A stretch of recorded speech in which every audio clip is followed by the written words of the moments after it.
Okay, in this lesson, I'm going to talk a bit about the difference between degrees and radians and how they fit together. So you might be thinking, I've already got degrees, I don't need a new way to measure angles. I was quite happy with the degrees. But unfortunately, degrees isn't always a very good system to use when you're measuring certain things. So, for example, just say this circle here was a running track, okay? And you stand in the middle here, and you watch somebody run around this running track. Go around, they go there, they go there, they come back.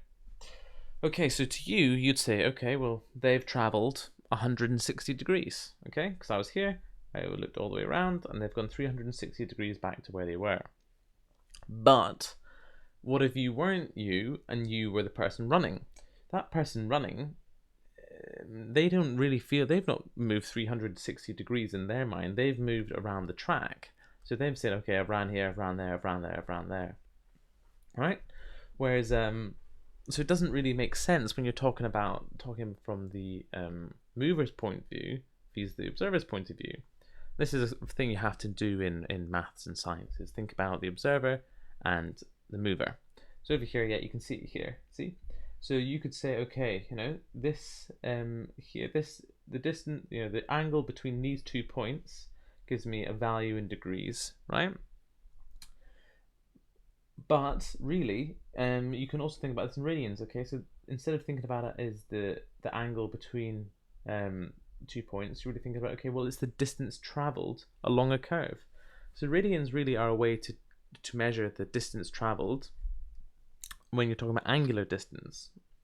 So again, you might be thinking, okay, this is a bit too complicated, I'm not really that interested, but it is important that you kind of have a bit of understanding for this in the exam and in the class, so you can understand what you're trying to do. But there's this really good article down here called The Intuitive Guide to Angles, Degrees and Radians by Better Explained, a really good website. So I'd really encourage you to go have a look at that. It really summarizes it well and gives you such a good understanding. And often a complaint I get is, I don't know what the question's asking me. I don't know what the question's asking me. And the more you understand things intuitively, the less you have to rely on memorizing things with little tricks and stuff like that. Anyway, I digress. So moving on. Okay. Degrees and radians. So how does this help me? Well, what if I still want to work in degrees, right? Well, how do they relate to each other? Okay, well, do we have an equation for the distance around a circle?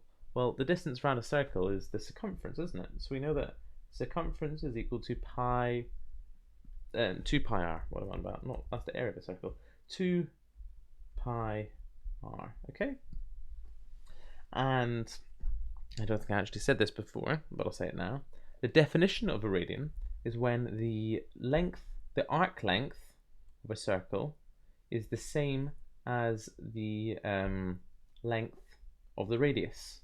Okay, so with the radius of r and arc length of r, this here is 1 radian, right? This distance here is 1 radian, and that's true for all circles. Okay. So what we need to try and figure out now is how many radians there are in a circle. So how do we figure that out? Well, we know it's something to do with the ratio of the circumference to the radiuses. So we say how many radiuses are in one circumference. Okay. Well, that's pretty easy. We just divide the circumference by the number of radiuses. So you go C over R is equal to 2 pi. So what we're saying here is there are 2 pi radians in every circle. But so can we relate this back to degrees? Well, we know that 360 degrees is in one circle. That's the number of angles, or degrees angles. So how does this relate to radians? Well, we can say, well, if there's 360 degrees, it must be equivalent or equal to 2 pi radians, okay? Because we're saying here the number of radians is 2 pi, but we're also saying the number of degrees is 360. So these two must be equal to each other, which leaves to this point here that 180 degrees must be equal to pi radians, right? So this is the really important part to take away. Take a note of this. So knowing this fact, you can solve any question. with radians. I'm going to go on now and do some more examples, but that is really the idea. I'd recommend you have a look at this article. It's really good. I'll link to it.